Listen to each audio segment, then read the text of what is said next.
Boa tarde, sejam todos bem-vindos.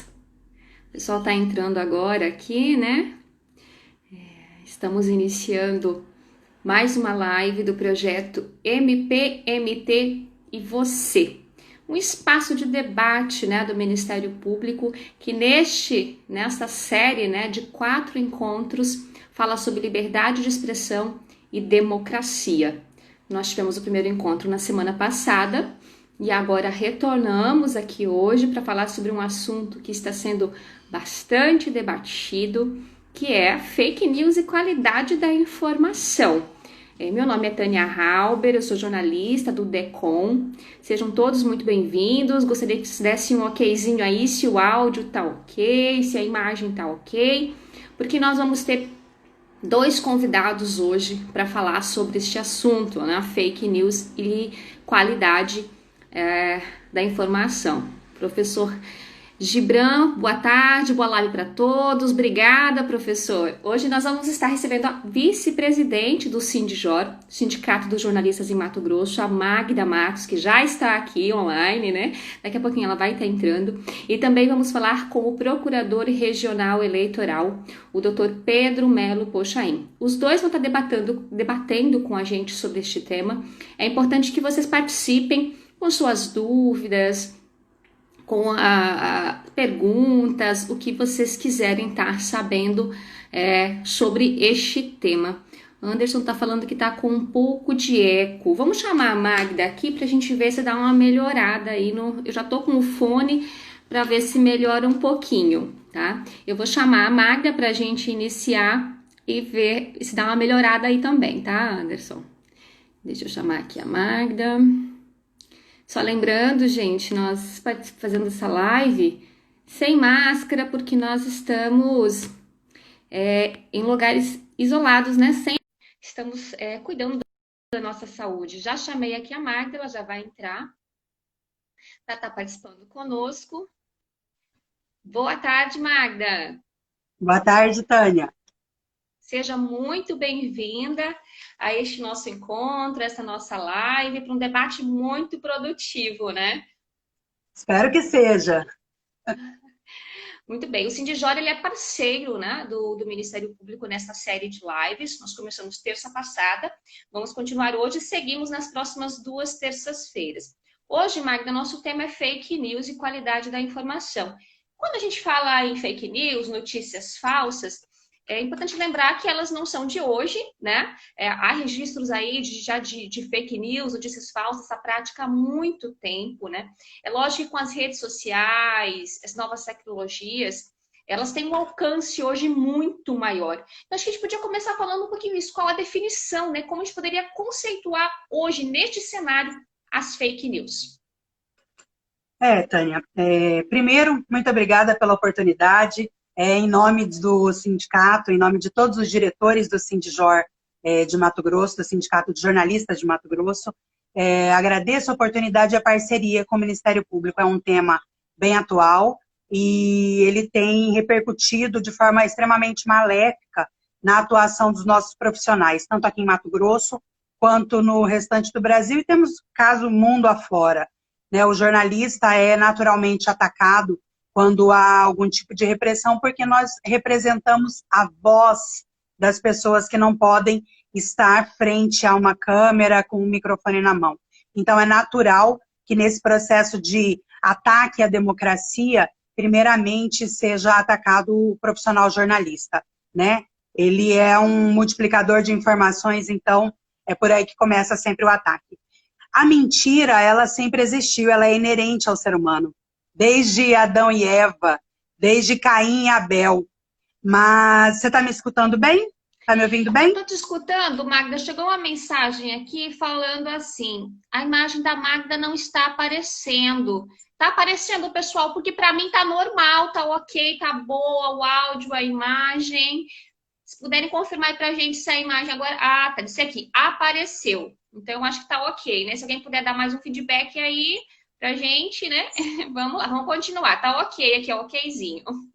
Vamos continuar, Magda, Obrigada, fica à vontade. obrigada aí a presença da Célia, ela é do do Tribunal de Justiça de Rondonópolis, se eu não me engano. Muito obrigada, Muito Sérgio. bacana. E o pessoal tá falando que tá ok. Então, Vamos continuar. Fica à vontade, Magda. Desculpa ótimo. atrapalhar. Tranquilo, imagina. A mentira, ela sempre existiu e ela é inerente ao ser humano, né? Não, ela não pode ser tipificada como sendo referente a um partido político, a uma profissão específica. A mentira sempre existiu. Mas as notícias falaciosas, elas vêm tomando uma proporção maior por conta das mídias sociais. As fake news, no formato que a gente conhece de ataque pessoal, inclusive de cunho político, elas também já existem há muito tempo. Inclusive as empresas de checagem, elas têm mais de 100 anos de atuação. E a gente está acostumado, eleição após eleição, a panfletos apócrifos que tentam fazer com que a imagem, manchar a imagem de determinado candidato.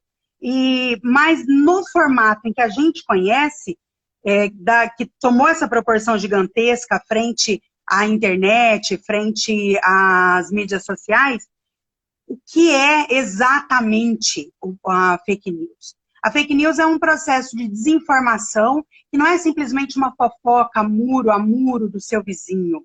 Ela vem por trás um projeto político financiado por uma máquina, muitas vezes de cunho estrangeiro. E esse objetivo é um objetivo muito mais amplo do que a gente imagina. E o papel do jornalista, no tocante a coibir a fake news, ele é um papel extremamente importante, porque as fake news elas são ligadas à imprensa marrom, à divulgação de desinformação ou de informação de cunho agressivo, de cunho, como hoje em dia se chama, né, promovido pelo discurso de ódio, pelo gabinete do ódio. Então, o papel do jornalista nesse interim, nesse quesito, é sempre, de primeira coisa, checar a informação. Você tem que ter um relacionamento muito próximo com a sua fonte para que não haja desinformação. Observar a data em que aquela postagem foi feita, se você é um cidadão comum e está repassando uma matéria jornalística, observe a data que foi aquela publicação. O jornalista, ele tem o papel de checar, de buscar a opinião clara de especialistas, de buscar a opinião de pessoas ligadas à ciência.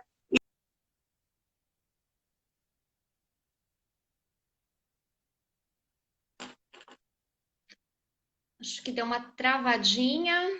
Vamos ver aqui se já volta. Internet. Deu uma travadinha, já voltou. Voltou. Magda, normal, isso acontece, né? Estamos aí nos nossos lares, nossas casas, isso acontece. Magda, aproveitando que você estava falando em relação à questão dessas empresas, pessoas, grupos que financiam, né, essa prática, a divulgação, a propagação das fake news. Este é um lado, o outro é em relação às pessoas que compartilham, que fazem, né, propagam, repassam. Ambos precisam ter responsabilização nesse processo. Sim, hoje tem a PL das fake news, ainda está em tramitação, ainda está em discussão, e ela vem para tipificar esse crime. Não existe ainda no nosso Código Penal brasileiro uma tipificação específica. Então, o que hoje é utilizado é a questão da injúria, difama e calúnia, injúria e difamação. E aí, como é que se tipifica isso? O Código Penal e o Código Civil brasileiro, ele observa a necessidade de você resguardar a inviolabilidade da honra do cidadão. Então, essa tipificação hoje ainda é feita dessa forma. E existe, sim, responsabilização sobre, inclusive, a disseminação dessas fake news. Então, se você tem dúvida a respeito de uma informação que você recebeu, de uma coisa que pode não parecer tão agressiva, mas hoje a gente trabalha com coisas muito agressivas, por exemplo, acusando pessoas famosas de pedofilia. Se você não tem certeza desse fato, a primeira coisa que você deve fazer é checagem. E você, cidadão comum, também deve observar que existem duas formas de tipificação e de punição. Primeiro, você pode ser punido pelo Código Penal, e isso pode, sim, gerar cárcere, ou, no mínimo, ali o pagamento de cestas básicas, mas também há a possibilidade de você ter que pagar danos morais, e isso em valores que não são irrisórios, não. E isso eu acho que é muito importante frisar, para que as pessoas entendam que não é banal passar informação falsa adiante. Então, pode causar morte, pode causar agressões físicas na rua, e a gente tem visto isso quanto aos jornalistas. O profissional jornalista, ele tem sido confundido com a empresa que ele representa. Então, às vezes, a gente vê, né, as pessoas xingando a empresa e batendo no profissional, que está ali apenas no labor do seu trabalho. Então, nós temos tido isso, inclusive, em Mato Grosso.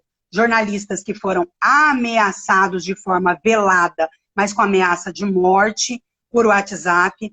Nós tivemos também jornalista agredido durante o labor, enquanto informava dados da Covid-19 em frente a um hospital. E nós temos uma população que tem se empoderado de palavras de dirigentes estaduais ou federais, sendo que essas pessoas não conseguem se lembrar que na hora da punição, esses senhores não estarão ao lado deles. A gente precisa fazer as pessoas entenderem que há sim a possibilidade de punição, Tânia. Vamos conversar com o pessoal que está aqui. Tem bastante gente participando, tá aqui mandando um oizinho, boa tarde. Boa tarde aí, pessoal. Agradecemos a participação, né? Ildo, Glaucia, Ana Carolina, Quilombo Angola, Rodrigo, Marta Bólico, Bárbara. Vamos ver quem mais aqui. Lisane. Lisane, você não está ouvindo a Magda? Já está ouvindo? Aqui para nós está tudo certinho. Dá uma checada aí. Paloma. Pessoal participando, Renata, Tiago, pessoal, sejam bem-vindos. Vocês podem participar. A Maristela aqui, muito boa fala da Magda, então tá ok o áudio. Pessoal, vocês podem participar aqui. Se tem alguma pergunta, algum comentário, alguma dúvida, pode escrever aqui que a gente vai estar aqui promovendo esse debate com a Magda. Muito bacana, muito importante esses pontos que você colocou, porque justamente eu ia fazer uma pergunta para ti, Magda, em relação ao papel do jornalista, o jornalismo em si diante desse cenário. A Maricela disse, estou acompanhando porque é um tema importante, realmente é um tema muito importante. O papel do jornalista, ele, diante desse cenário, tem uma credibilidade maior ou não? O jornalismo passou a ser uma fonte de checagem, né? Ou não? O que mudou, né? É interessante observar que de 2019 para 2020 aconteceu uma mudança no cenário. A FENAGE publicou, FENAGE é a Federação Nacional dos Jornalistas, tá? É a nossa entidade máxima de controle e de apoio dentro do cenário brasileiro. A FENAGE publicou, dia 2 de janeiro de 2020, um balanço sobre as agressões sofridas pela imprensa por parte do presidente da nação. E foram 116 ataques em 2019, isso somente em textos por escrito, o que daria uma ofensa a cada 3 dias do ano. Isso empodera pessoas que não tinham voz contra a imprensa. E aí, Tânia, o que a gente observa é que em 2020, quando a pandemia veio, quando a Covid-19 atacou o Brasil, atacou o mundo e, por conseguinte, o Brasil, nós conseguimos observar um outro fenômeno.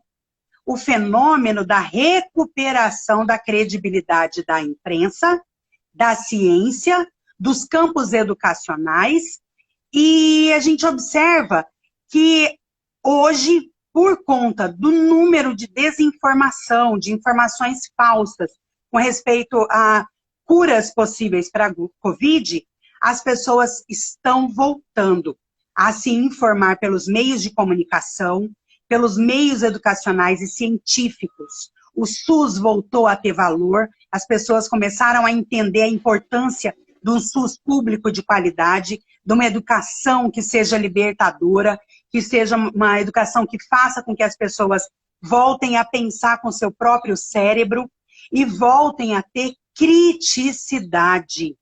O embate político, ele é muito importante, diferente de religião e futebol, que eu acredito que as pessoas não devem discutir, até porque a sua religião não atrapalha a minha.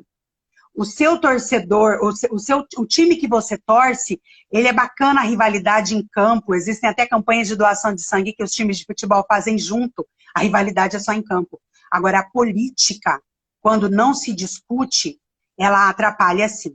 O seu voto errado repercute na minha vida, repercute na vida da periferia, repercute na fome, na miséria e no desemprego do povo, repercute muito mal nas mazelas sociais que são a cada ano salientadas por um Brasil completamente desigual.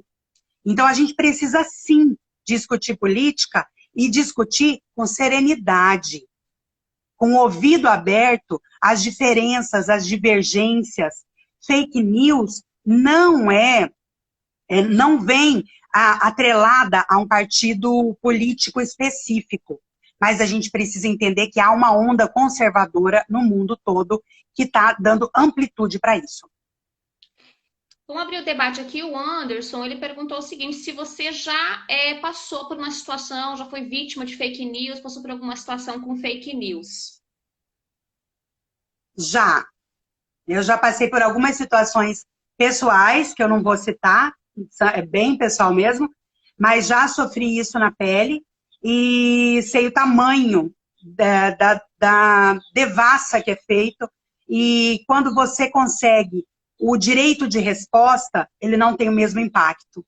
As pessoas não têm o mesmo interesse e nem os veículos de imprensa têm o interesse em fazer com que essa voz tenha essa mesma amplitude. Eu penso, por exemplo, no Felipe Neto, que eu recebi pessoalmente mais de 30 pessoas de grupos diferentes a fake news sobre ele ser pedófilo. E eu fui buscar informação, fui observar o programa, que não era um programa voltado para criança, e aí um alerta aos pais. Quem observa o que a criança assiste é o pai e a mãe. Então, se você deixa a sua criança com o celular na mão, ele está, inclusive, sujeito a assistir vídeos que podem incentivá-los a suicídio, né? Cuidem do que suas crianças assistem.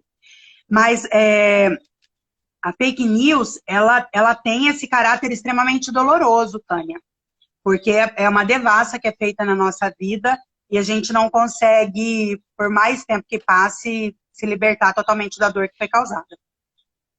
Como diz, né, essa questão das redes sociais hoje, a propagação ela é muito rápida e chega por caminhos que dificilmente depois você vai, muitas vezes, ter esse mesmo alcance e chegar, né, até as pessoas que receberam essa notícia falsa. Realmente, essa responsabilidade com a divulgação é muito importante. Eu acho que a gente poderia também...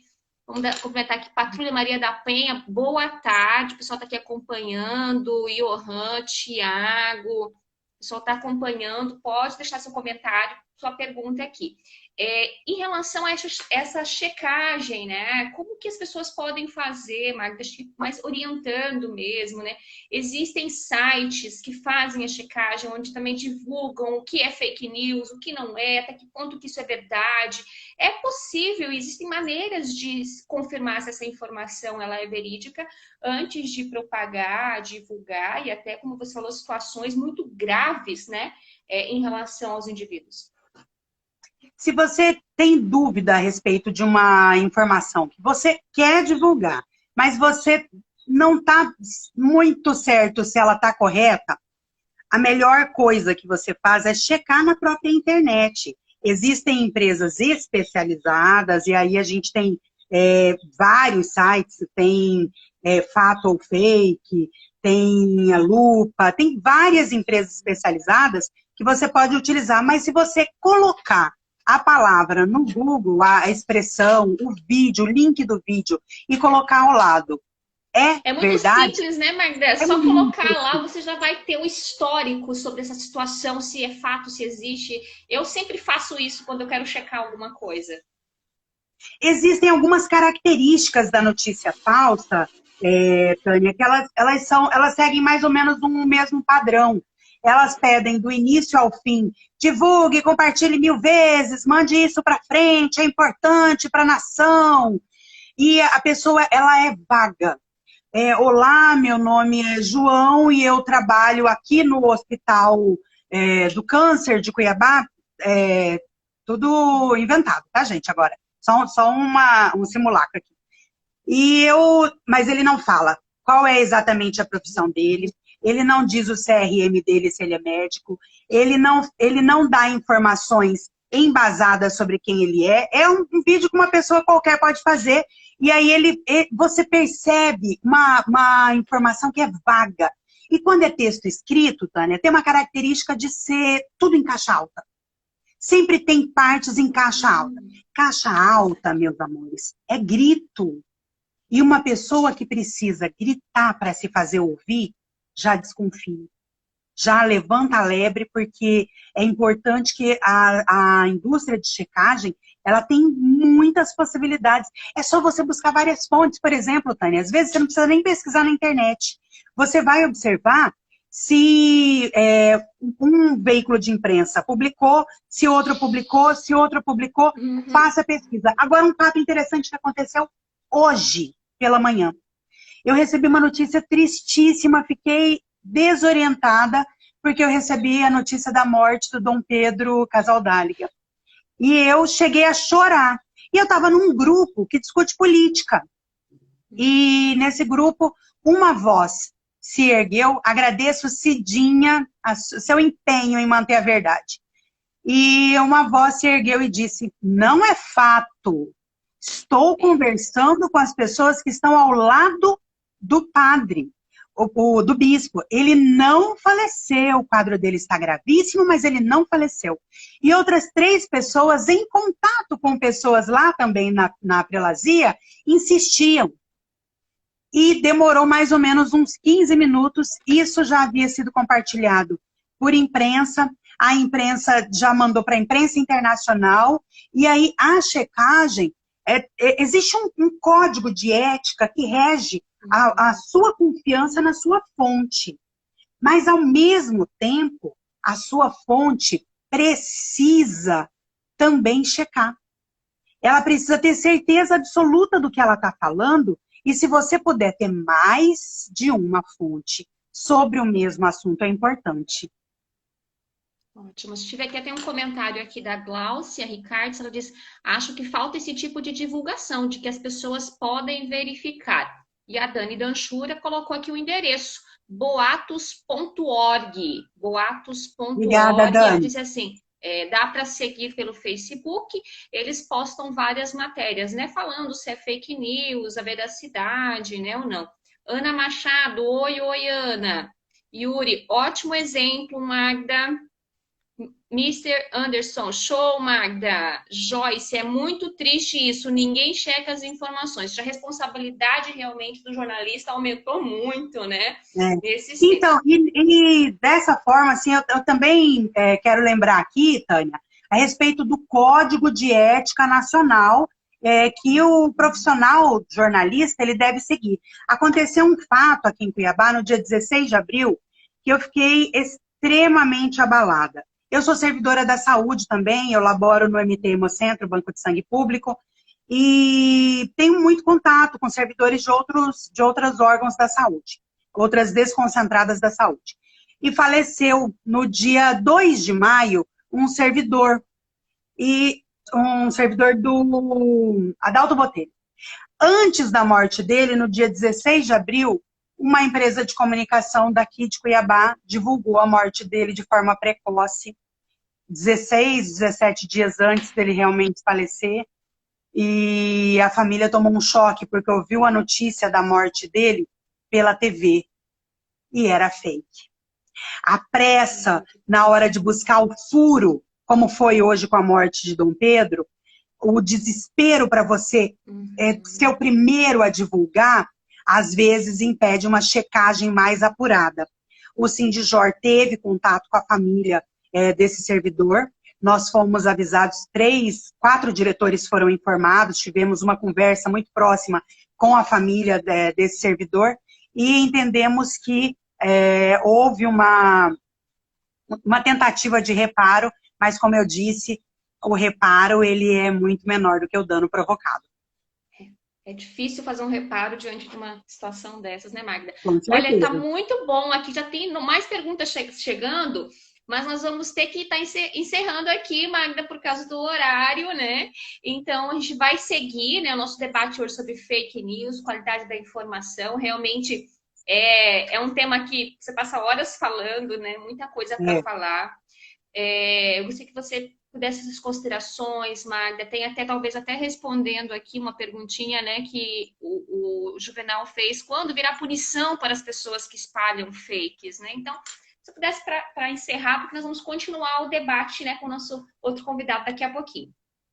Claro, eu peço que as pessoas também tenham bastante paciência nesse momento histórico que nós estamos vivendo, que elas neguem o negacionismo, que elas neguem o revisionismo histórico e que elas tenham paciência com as pessoas, porque existe um estudo feito que diz o seguinte, ele começa dizendo, a sua tia não é fascista. Então, a gente precisa entender que existe uma negação das pessoas que acreditaram num movimento político que se dizia de combate à corrupção, e essas pessoas, elas também sentem uma dificuldade de se entender como vítima desse processo, porque aí elas vão ter que entender que elas foram usadas, e isso é negar o próprio ser. Então, é bastante complicado. Eu agradeço a oportunidade. Eu quero deixar aqui, como reflexão, uma frase do Paulo Henrique Amorim. Ele dizia que o jornalista é aquele ser que publica o que algumas pessoas não querem que seja publicado.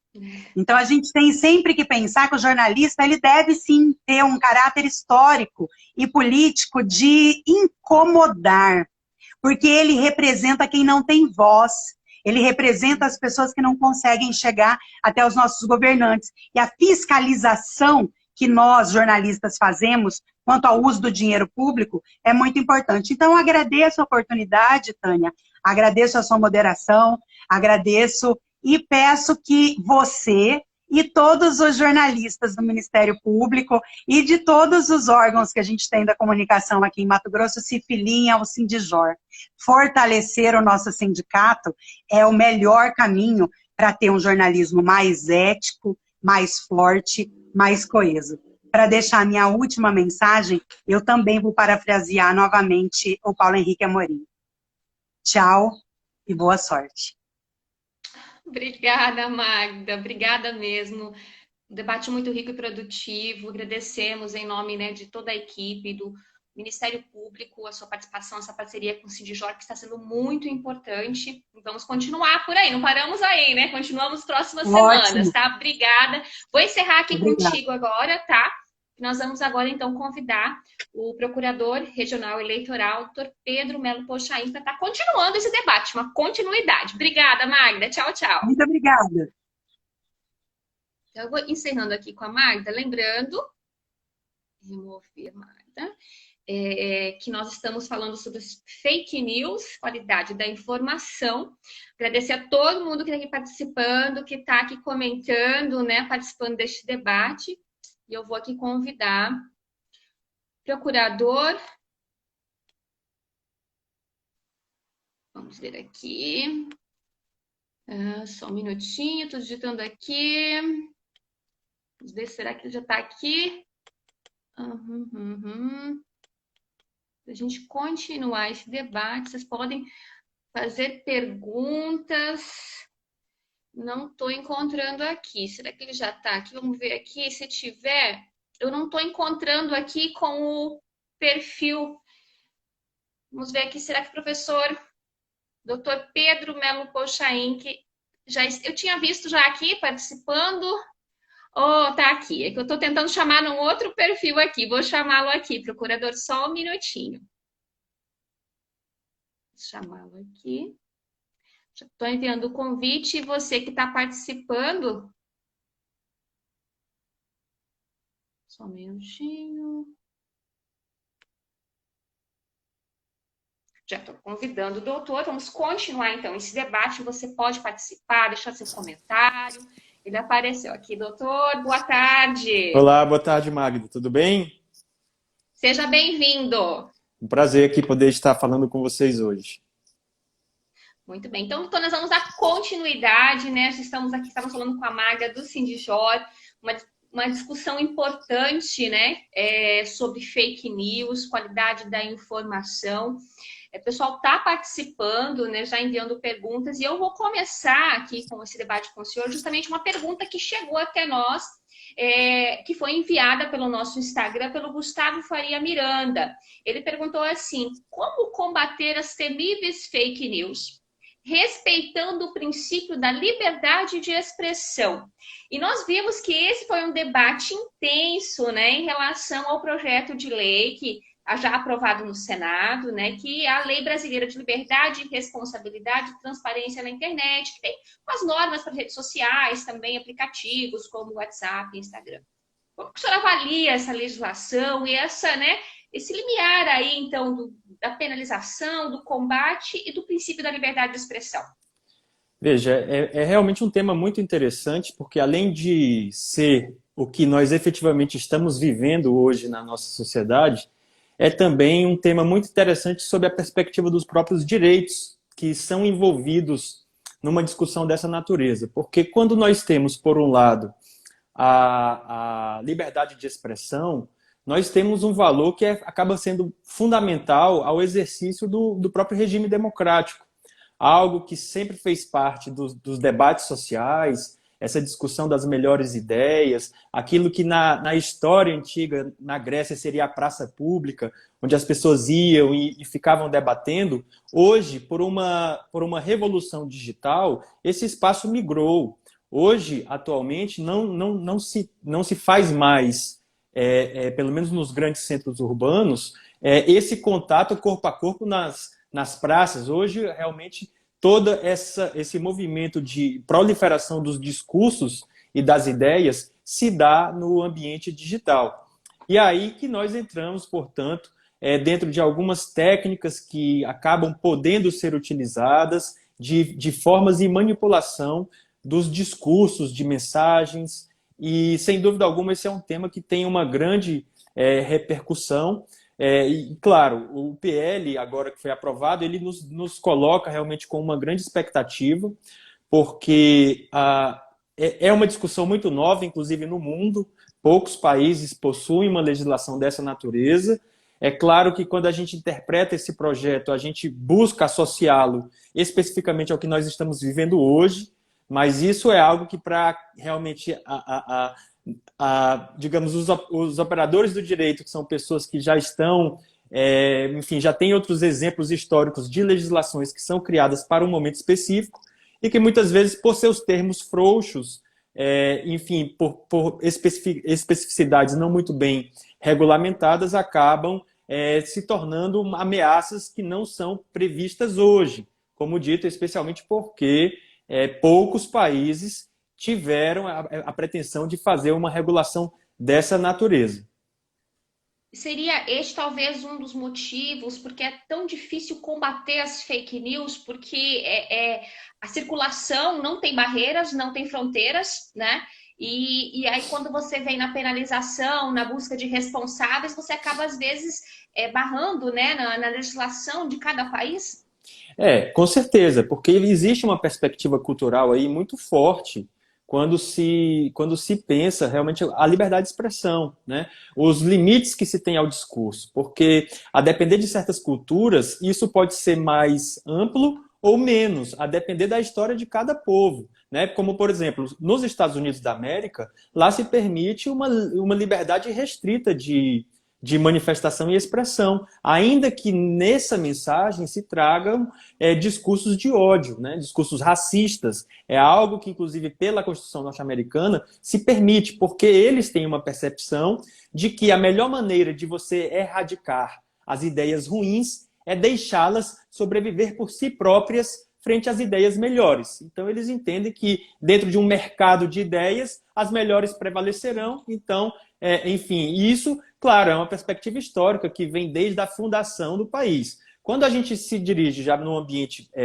numa perspectiva mais europeia, enfim, sociedades que viveram guerras, viveram o fascismo, o nazismo, eles já tendem a uma restrição maior, porque se prestigia muito mais a dignidade dos seres humanos do que a liberdade de se expressar o que se bem entender, né? Ou seja, a partir do momento em que um determinado discurso ele possa ofender a dignidade de outra pessoa, esse discurso deve ser proibido, né? Então é por isso que países europeus não aceitam que sejam proferidos discursos de ódio, racistas, né? Que é um modelo ao qual o nosso sistema brasileiro realmente se aproxima mais. Lembrando, nós estamos falando aqui com o Procurador Regional Eleitoral, Dr. Pedro Melo Pochain. O tema hoje da nossa live é Fake News e Qualidade da Informação. Agradecemos a todos que estão participando aqui conosco, que podem aí colocar aqui o seu comentário, pode fazer perguntas para o doutor, que o doutor vai estar respondendo, né, doutor, sobre esse tema. E aí, professor Gibran já comentou aqui, pertinentes informações. E agora eu já vou entrar na questão eleitoral, doutor, porque este ano nós temos um processo eleitoral, né, que vai ser um pouco mais tarde, né, devido aí às eleições, devido ao cenário de pandemia. Mas a fake news é uma preocupação, né, no processo eleitoral para que aconteça de forma democrática, que tenha lisura? Sem dúvida, porque assim, veja, qual é a dificuldade de fake news? Não se consegue definir o que é fake news. Não se consegue criar um tratado internacional em que os países definam o que é fake news, como fazem definindo o que é lavagem de dinheiro, tráfico de drogas. Então, você tem essa dificuldade. Então, realmente assim, os estudiosos do assunto, eles costumam sugerir que mais do que ficar nessa discussão se o tiozinho do Zap passou a mensagem certa ou errada, né? Mais importante é você focar em comportamentos inautênticos, ou seja, contas que apresentam comportamentos que não são condizentes com a atividade humana. Por exemplo, um perfil que em um único dia consegue replicar 20 mil mensagens. Ou seja, na verdade, neste momento se sugere focar nesse tipo de comportamento, ou seja, essa produção industrial de mensagens, de técnicas operacionais para difundir, enfim, subir hashtags, tudo isso que realmente é uma preocupação maior, porque aí sim você tem uma manipulação do discurso por meio de robôs, ou seja, com contas falsas, muitas vezes, e comportamentos inautênticos, né? Algo que não é condizente com o ser humano, ou seja, é como se nós não conseguíssemos resolver todo o problema de uma vez só, né? Não vai dar para resolver, por hora, o problema do tiozinho do Zap. Mas é nisso que a gente tem que focar, porque é isso que traz realmente os efeitos mais nefastos ao discurso. E é claro que quando esse aparato ele pode ter uma utilização eleitoral com o fim de influenciar na vontade dos eleitores, isso naturalmente se torna um objeto de grande preocupação, né? Porque você aí estaria cerceando a liberdade de escolha do eleitor, porque você está incutindo nele fatos não condizentes com a realidade, o que é mais grave, dolosamente fazendo isso, ou seja, faz-se isso propositadamente, sem nenhum tipo de compromisso com a verdade, para atingir-se o fim que se pretende, que é justamente alterar a vontade do eleitor. Então isso é algo preocupante. Por outro lado, o PL da fake news, ele traz algumas disposições específicas para o direito eleitoral, e uma delas, inclusive, é o seguinte: nós temos, além das chamadas fake news, as populares fake news, hoje se criaram já mecanismos tão avançados de falsificação de discursos, que hoje nós temos, inclusive, as chamadas deepfake, que é o quê? É um determinado programa de computador que faz a captura de minha face, faz a captura do som de minha voz e consegue reproduzir os movimentos faciais em minha voz de acordo com o discurso que o programador quiser. Compreende? Então isso, por exemplo, é algo que certamente para fins eleitorais é muito grave, muito perigoso, porque às vésperas de uma eleição pode-se circular um vídeo desse tipo de natureza, ou seja, um vídeo deepfake, né, em que se coloca um determinado candidato, líder de pesquisas, em situação a ponto de abalar a sua liderança. Então, aí o que ocorre? O PL das fake news, ele diz, então, que esse tipo de situação, sendo identificada, deve-se retirar imediatamente o conteúdo do ar, né? Ou seja, em uma campanha também. Então, essas perspectivas, saber se aquele vídeo é ou não um deepfake e se, principalmente, como exige a lei, ele foi publicado com o efeito de induzir a erro os demais, é algo que vai acabar ficando a critério das plataformas. E aí você diz, mas como que a plataforma vai ser o juiz ali? Porque na prática tomar uma decisão dessa significa eleger quem ganha e quem perde, praticamente, assim, em algumas situações, né? Então, por isso que todos esses aspectos, por tocar elementos muito sensíveis da democracia, é que o PL ele levanta tanta discussão, né? É claro que precisamos reconhecer o fenômeno que estamos vivendo hoje no Brasil, mas que me parece que seja essa necessidade que nós temos hoje de buscar regulamentar as redes sociais, na minha opinião pessoal, se dá muito mais pela ineficiência de punição pelas outras vias. Porque se você profere um discurso ofensivo à honra de alguém, você já possui um delito para isso. Ocorre que, lamentavelmente, o nosso sistema judiciário não consegue dar uma resposta a contento, ainda mais na velocidade da internet, né? Então, fica como se, especificamente no Brasil, a internet se torna mais uma terra de ninguém, porque a gente tem um pouco mais essa dificuldade. É algo, por exemplo, em que pese nos Estados Unidos você tenha, claro, uma discussão muito forte disso daí, mas a partir do momento em que a honra de alguém for ofendida, a punição vem pesada, né? Algo que infelizmente, aqui na nossa realidade não faz tanta parte do contexto, e é em razão disso também que não se podendo, que se perpetuem os danos, porque muitas vezes o agressor ele reitera seu comportamento, e à medida que aquilo não sofre a sanção necessária, aquilo serve como um estímulo. Então, como é necessário também, de alguma maneira, tentar conter, é que vem esse projeto de fake news, que, por um lado, também é muito avançado, porque é inspirado numa legislação alemã, que combate o discurso de ódio, não é para regular a desinformação, mas sim o discurso de ódio, ou seja, proliferação de mensagens racistas, especificamente no contexto deles, né? Mas que, claro, então, em razão disso também, nós temos boas medidas nesse PL, mas em certos pontos ele se torna muito sensível sob a ótica também do direito à privacidade, a proteção dos dados pessoais. Doutor, tem uma pergunta aqui do Juvenal, Paiva, ele fala assim, por que a legislação eleitoral demora tanto a dar respostas fakes? Enfim, é claro, é o que eu digo, infelizmente o sistema de justiça como um todo, ele lamentavelmente ainda não consegue dar resposta dentro da necessidade social. Isso não é apenas uma especificidade da justiça eleitoral, muito pelo contrário. Quando se compara a justiça eleitoral com os demais ramos, inquestionavelmente os processos na justiça eleitoral, ainda como dito, não andem a contento em termos de anseio social, eles andam na média muito mais velozes do que os feitos comuns, né?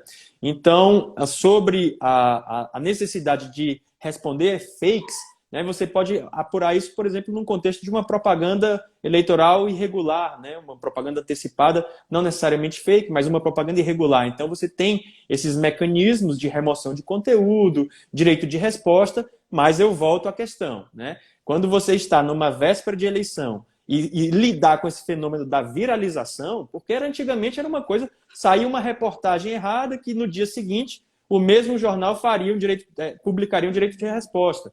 Hoje você não tem como obrigar a todos aqueles que no dia anterior reencaminharam a mensagem a que no dia seguinte reencaminhem o direito de resposta. Então, essa é uma dificuldade, porque certamente nesse fenômeno da viralização, nem sempre a resposta terá o mesmo alcance da mensagem inicial, né? Então, esse é de fato um desafio.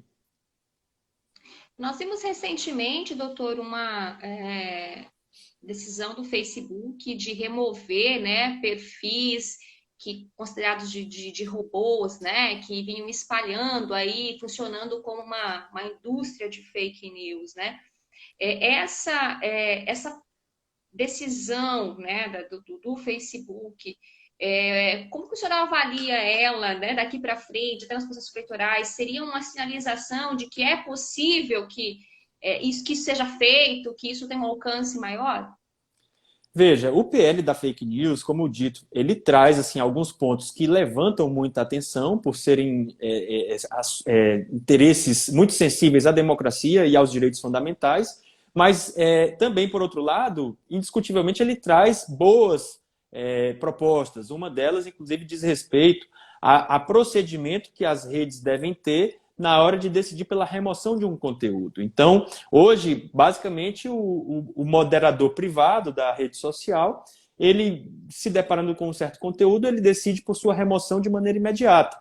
A partir do PL, vai ser necessário abrir um prazo para manifestação do usuário, para que o usuário eventualmente possa se defender, enfim. Então, esse direito de recorrer das decisões que são tomadas pelas redes sociais também é algo muito salutar, porque é sempre uma discussão. O Facebook, por conta própria, decidiu remover determinados conteúdos. Enfim, então você, como dito, hoje a nossa praça pública são as redes sociais. Hoje a discussão das matérias públicas mais importantes é feita no ambiente digital. Então, como que a gente estabelecer controles sobre isso dar muito poder sempre ao controlador. Então, é por isso que, no aspecto democrático, sempre fica esse alerta, essa preocupação, para que nós não fiquemos sujeitos, como indivíduos que possuímos o direito de nos expressar na esfera pública, sejamos tolhidos de participar dos debates sociais. É por isso também que o PL traz outro ponto que alguns especialistas indicam como problemático. Por exemplo, doravante, se será necessário que os perfis os serviços de mensageria, ou seja, WhatsApp, Telegram, eles vinculados a um número de telefone, eles façam o batimento sobre aquele número se efetivamente pertence a um contrato ativo. E esse dado tem que ser repassado. E se não for, o contrato ativo no nome daquela pessoa, ele pode remover o seu serviço. Então, quando você se depara com pessoas que são vulneráveis, que não possuem, por exemplo, um documento válido, você praticamente vai tolher essa pessoa, que são pessoas vulneráveis, a ter acesso, portanto, a esse ambiente. Então, também, por esse aspecto, se torna um ponto de preocupação para muitos especialistas, né? Você criar barreiras para que pessoas, inclusive vulneráveis, possam participar, né, digamos assim. A Ana Machado, ela fez um comentário aqui. Temos milhares de leis. Difícil é fazer com que sejam realmente cumpridas. O senhor acredita que será possível cumprir tudo que está no PL? Pois é porque assim, veja, o PL, como eu dito, ele é uma inovação, né? Ele é uma proposta que temos poucos paradigmas no mundo. Então é como se nós estivéssemos ali quase que inventando um pouco a roda, né? Claro que, como eu dito, tem esse espelho na legislação alemã, que é uma legislação muito avançada, mas em determinados pontos, inegavelmente, estão sendo inovados por meio dessa legislação brasileira. E aí, num contexto em que a mim me preocupa muito o fato de que nós sequer temos ainda a nossa Lei Geral de Proteção de Dados em vigor. Tá? Então, é como se nós, com esse PL, pelo menos sob a ótica de proteções e garantias à privacidade e à proteção de dados, como se nós estivéssemos colocando a carroça na frente dos bois. Porque essa perspectiva de o direito à proteção de dados, ele é algo que tem ganhado muita importância, principalmente no contexto europeu, é algo que já chegou ao Brasil, primeiramente pelo Marco Civil da Internet de 2014, depois pela Lei Geral de Proteção de Dados de 2018, mas que tem sido sucessivamente adiada o início de sua vigência. Agora se aguarda para que seja iniciada em maio de 2021.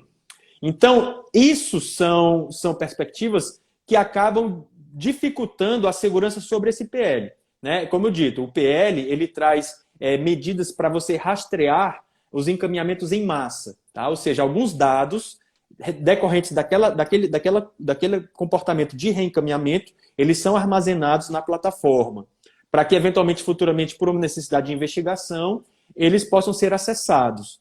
Mas qual é a maneira que esses dados vão ser guardados? Isso não está claro. Tá? Quem que vai definir a necessidade e as garantias da segurança desses dados? A Lei Geral de Proteção, que nós não temos ainda. Então, é como se hoje nós criássemos esse banco de dados e basicamente hoje vivemos na era da informação, então a informação é o poder, né? Então você sujeita um universo enorme de informações de usuários a uma determinada instância, sem que se tenha métodos muito claros sobre o seu armazenamento, sobre a finalidade do seu acesso, ou seja, a plataforma depois pode vender essas informações? Ah, não, ela só pode passar para o Congresso. E o Congresso vai usar para quê? Só para fazer relatório ou cada membro vai poder copiar e levar para o seu gabinete? É o que eu digo, são perspectivas que, num primeiro momento, não nos chamam a atenção, mas sob a ótica de uma boa regulamentação do direito fundamental à proteção dos dados pessoais, isso naturalmente surge com bastante interesse, né? Doutor, nós estamos caminhando para o final da nossa live, o debate está muito bom, o pessoal está perguntando. Eu vou repassar mais uma pergunta para o senhor, né, doutor Pedro Melo Pochain, que é procurador regional eleitoral do Ministério Público Federal. Acho que eu não falei isso no início, né, doutor, mas reforçando aqui, né? E aí tem uma pergunta que fala, né? Aqui fala do MPE, eu vou repassar em MPF, né? Que é do Everaldo. O MPF pode cobrar o Estado em divulgar mais os meios de denúncia contra fake news e outros crimes virtuais para a população? Por exemplo, uma campanha publicitária mais explícita? E ele fala logo abaixo, não só no período eleitoral, mas, né, sempre. Ah, sim, sem dúvida. É porque, na verdade, hoje a grande preocupação é a maneira como essas mensagens, esses conteúdos, eles são transmitidos, né? Porque a gente tem que interpretar que nós vivemos realmente uma revolução sob o aspecto da livre circulação das ideias, da informação. Até pouco tempo atrás, todas essas informações elas costumavam ser coletadas por órgãos de imprensa, passavam por um editor, fazia essa conferência para aí, então, ser publicada. Hoje, qualquer pessoa pode imediatamente gerar um conteúdo e divulgar, propagar. Então, a velocidade muda muito, né, nesse aspecto. Então, esse é um elemento que a gente tem que levar em consideração, né, sobre as fake news e o contexto da desinformação. Ok. Doutor, a gente encerramos aqui, né? Já está dando tempo, daqui a pouquinho cai nosso sinal, que a gente tem até 1 hora, né?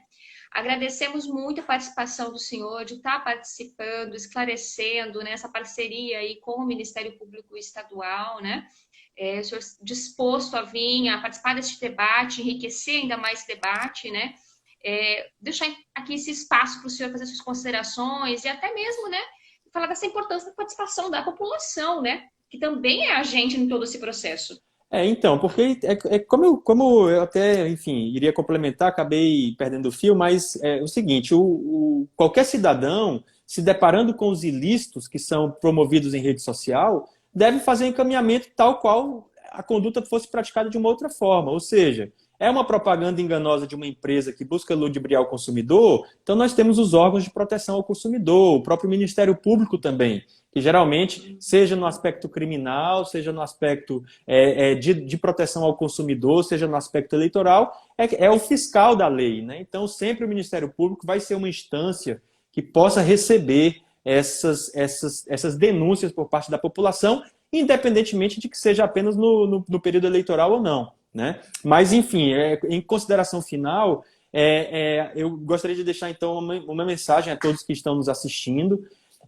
nós realmente precisamos nos conscientizar da importância dos nossos dados. Isso é algo que, para mim, também, até pouco tempo atrás, eu me despertei para essa importância, especialmente no contexto da pandemia da Covid-19, porque alguns países conseguiram ter um resultado muito eficiente e eram justamente os países que conseguiam ter um amplo controle dos dados pessoais, né, de usuários de telefones celulares, enfim, conseguiam fazer um cruzamento muito grande. Então, essa é uma perspectiva que, claro, para um bom propósito, como é o caso do combate à pandemia, vai ser muito bem-vinda. Mas, sob o aspecto de nós, como cidadãos, indivíduos, tornarmos sujeitos ao controle de alguém, de algum algoritmo, isso é algo que realmente tem que ser preocupante, porque muitas vezes cada um daqui a pouco vai ser enquadrado dentro de um perfil por um determinado algoritmo. Então, quando você for fazer uma busca,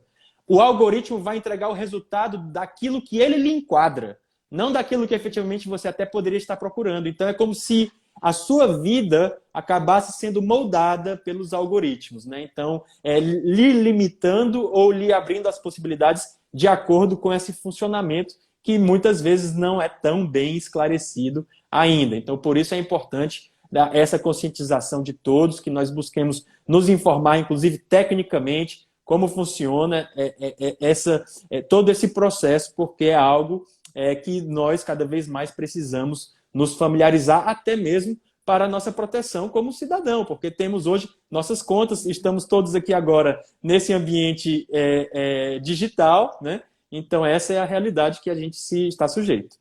Agradeço a oportunidade de todos e fiquei muito honrado pelo convite. Nós agradecemos, né, doutora, que o pessoal aqui, bastante gente comentando, elogiando, né, a live, as informações que o senhor repassou, né, a importância da atuação do Ministério Público, né, tanto do Estado quanto federal. E aí o procurador-geral, né, do Ministério Público do Estado do Mato Grosso também deixou aqui parabéns, doutor Pedro, excelentes esclarecimentos. E com essa mensagem, então, doutor, encerro, agradeço a participação mais uma vez em nome do Ministério Público. Agradecemos a todos que participaram aqui conosco e vou encerrando aqui com o senhor então, doutor. Muito obrigado. Um grande abraço a todos. Até a próxima. Obrigada. Vou encerrando aqui com o doutor Pedro, do Ministério Público Federal. Só um minutinho aqui.